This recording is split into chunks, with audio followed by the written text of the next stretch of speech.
Hi friends, इस today study centre में आपका स्वागत है। आप यहाँ देख रहे हैं कि क्वेश्चन नंबर 1 में दिया गया है कि निम्न में कौन जातिवाचक संज्ञा का उदाहरण है। तो इसमें आपको जातिवाचक संज्ञा का उदाहरण खोजना है। जैसे कि आपका इसमें फर्स्ट नंबर में ऑप्शन में दिया गया है राम। तो राम जो है किसी व्यक्ति का नाम है, तो ये आपका जातिवाचक नहीं है, ये आपका व्यक्तिवाचक संज्ञा है। रहीम है तो रहीम भी एक व्यक्ति का नाम है, तो इसलिए ये भी एक व्यक्तिवाचक संज्ञा है। मोहन भी किसी व्यक्ति का नाम ही है, तो ये भी मतलब कि जो है आपका व्यक्तिवाचक संज्ञा में आएगा। लेकिन ऑप्शन नंबर 4 में जो दे रहा है जामुन, ये जो है आपका जातिवाचक संज्ञा में आ जाएगा। उस प्रकार से जैसे आपका क्वेश्चन नंबर 3 में पूछा जा रहा है कि निम्न में से कौन सा शब्द है ना, निम्न में से कौन सा शब्द जातिवाचक संज्ञा नहीं है। तो आपको याद रखिएगा हिमालय है, तो हिमालय जो है एक पहाड़ का नाम है, तो ये आपका व्यक्तिवाचक है। उसके बाद आपसे पूछा जाता है शहर, तो शहर कहने से जो है पूरे शहर जाति का बोध होता है कि जितना भी शहर है उस सभी शहर का बोध हो जाता है, इसलिए शहर जो होगा मेरा वो जातिवाचक संज्ञा होगा, जो आपका ऑप्शन नंबर 2 सही है। उस प्रकार से जैसे आपका दिया गया क्वेश्चन नंबर 3, जिस क्वेश्चन नंबर 3 में बोला जा रहा है कि लड़का खेल रहा है। सेंटेंस क्या बोला कि लड़का खेल रहा है। इस वाक्य में लड़का कौन संज्ञा है। तो याद रखिए लड़का जो होता है, लड़का कहने से इस संसार में जितने भी लड़के हैं सभी लड़का का बोध होता है, इसलिए लड़का जातिवाचक संज्ञा होगा, जो आपका ऑप्शन नंबर जो है 3 सही है। उस प्रकार से क्वेश्चन नंबर जो 4 दिया गया है कि सुरेश ने कहा मनोज अब बूढ़ा हो चुका है। वाक्य में भाववाचक संज्ञा कौन है। तो याद रखिएगा कि इसमें भाववाचक संज्ञा जो होता है, तो भाववाचक संज्ञा का परिभाषा हमने इससे पहले वाली वीडियो में पढ़ा दिया था कि जिस संज्ञा को देखा या छुआ नहीं जा सकता है, सिर्फ अनुभव किया जा सकता है, उसको हम लोग भाववाचक संज्ञा कहते हैं।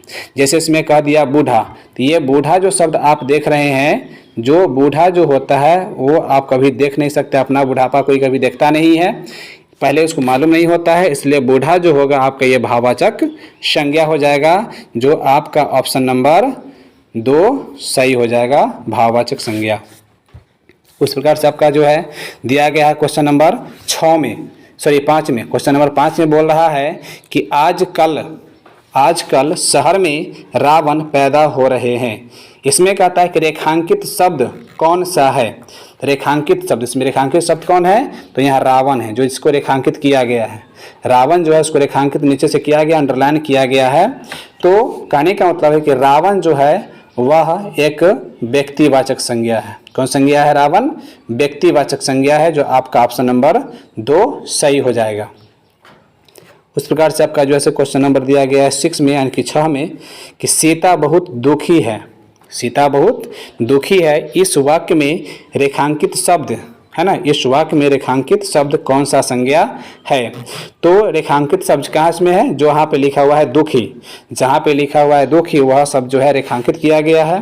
तो दुखी कौन सा संज्ञा है। तो याद रखिएगा कि दुखी, खुशी, ये सब चीज़ को देखा कभी नहीं जाता है, इसको जैसे अनुभव किया जाता है, महसूस किया जाता है, इसलिए दुखी जो होगा वह भी मेरा कौन संज्ञा होगा, भाववाचक संज्ञा होगा, जो आपका ऑप्शन नंबर 2 सही है, भाववाचक। उस प्रकार से जैसे आपका क्वेश्चन नंबर दिया गया है 7, जिस क्वेश्चन नंबर 7 में आपको बोल रहा है कि निम्न शब्दों में से चुनकर, क्या कहा कि निम्न शब्दों में से चुनकर बताओ समूहवाचक संज्ञा कौन है ना। बोल रहा है कि निम्न शब्दों में से चुनकर बताओ कि समूहवाचक संज्ञा कौन है। तो आप जो है सो याद रखिएगा, इसमें बोल रहा है ऑप्शन नंबर 1 में औरत। तो औरत कहने से इस संसार में जितने भी औरत है सभी औरत जाति का बोध हो जाता है, इसलिए औरत मेरा जातिवाचक संज्ञा हो जाएगा। ऑप्शन नंबर 2 में बोल रहा है दूध। तो दूध जो है, जिस दूध को हम लोग क्या करते हैं, गिन नहीं सकते हैं, या उसको लीटर से माप सकते हैं, वजन कर सकते हैं, इसलिए दूध जो है वह मेरा हो जाएगा द्रव्यवाचक संज्ञा। उस प्रकार से आपका क्वेश्चन नंबर 3 में, ऑप्शन नंबर 3 में कहता है कि कक्षा। तो कक्षा मतलब होता है वर्ग, जिसमें बच्चे बैठकर पढ़ते हैं। तो उसमें बच्चे जो बैठकर पढ़ते हैं तो एक समूह में बैठकर पढ़ते हैं, ग्रुप में, तो इसलिए मेरा कक्षा जो होगा वह क्या हो जाएगा, वह जो है मेरा कक्षा हो जाएगा समूहवाचक संज्ञा। उस प्रकार से आपका क्वेश्चन नंबर 9 में दिया गया है, सॉरी 8 में दिया गया है, यानी कि 8 में कि सोना है ना, सोना चांदी कौन संज्ञा है। तो याद रखिएगा सोना और चांदी को जैसे मापा जाता है, वजन किया जाता है, लेकिन उसको गिना नहीं जाता है, इसलिए सोना और चांदी जो होगा वह मेरा द्रव्यवाचक संज्ञा हो जाएगा, जो ऑप्शन नंबर आपका 3 सही है। उसका से आपका क्वेश्चन नंबर 9 में दिया गया है कि ताजमहल कौन संज्ञा है। तो ताजमहल से इस दुनिया में केवल एक है, इसलिए वह व्यक्तिवाचक में आ जाएगा, इसलिए मेरा ताजमहल जो है वह व्यक्तिवाचक संज्ञा है, जो ऑप्शन नंबर आपका 2 सही है।